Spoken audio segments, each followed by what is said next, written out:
చాలా ప్రెగ్నెన్సీలు వచ్చి మిస్క్యారేజ్ అయిపోయింది.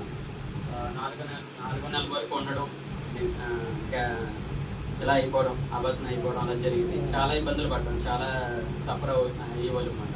ఎందుకంటే రకరకాల కారణాలు, కోవిడ్ సంబంధించిన కొన్ని, మళ్ళీ రకరకాల డ్యూటీ పరమైన ఒత్తిళ్ళు, ఇంకా రకరకాల ఒత్తిళ్ళ వల్ల ఏమైందంటే అలా జరిగింది. చాలా ఒక 3-4 అలా జరిగిపోయింది.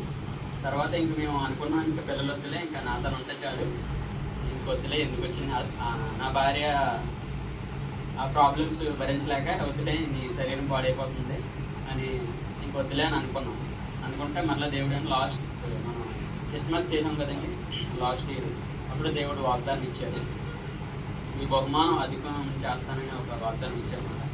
అప్పుడు మనం క్రిస్మస్ అక్కడ చేసినప్పుడు కూడా అప్పుడు కూడా ప్రెగ్నెన్సీ మిస్క్యారేజ్ అయిపోయింది. ఆ బాధతోనే వచ్చింది, ఇంకా రాదనుకున్నాను. నిజానికి అది నా భార్య రాకపోయింది అనుకోండి, అక్కడ క్రిస్మస్ జరగకపోయాను. అంటే ఏదైనా గొడవ అయిందనుకోండి అయితే ఇంకా జరగకపోయింది. కానీ దేవుడు ఏం చేశాడంటే ఆమెను రప్పించాడు. ఆ క్రిస్మస్ జరిగిన తర్వాత ఆ నెలలోనే లాస్ట్లో కన్సీవ్ అయ్యింది. దేవుడు అద్భుతమైన కుమార్తెని ఇచ్చాడండి.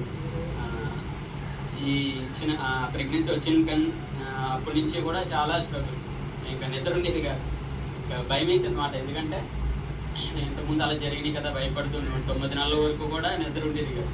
అలా ప్రార్థన చేసుకుంటూ ప్రభు మా సహాయం చేయ ప్రభు, మీ సాక్ష్యం చెప్తాం ప్రభు అని అలాగా ప్రార్థన చేసుకుంటే దేవుడు అద్భుత రీతిగా సెప్టెంబర్ 5వ తారీఖున ఆపరేషన్ జరిగిందంటే అద్భుతమైన కుమార్తెని ఇచ్చాడు. ఆ కుమార్తె కూడా దేవుళ్ళో ఉండాలని అయ్యగారి ద్వారా ఈరోజు నామకరణం చేయాలని కూడా నిశ్చయించుకున్నాము. దేవుడు మమ్మల్ని అందరినీ దీవించిన కాక, అలాగే మా సంఘ బిడ్డలందరి సమక్షంలో, నా సహోదరులందరి సమక్షంలో ఈ కార్యక్రమం జరగాలని ఆశపడ్డాము. ఈ చిన్న సాక్ష్యం దేవుడు దీవించిన కాక.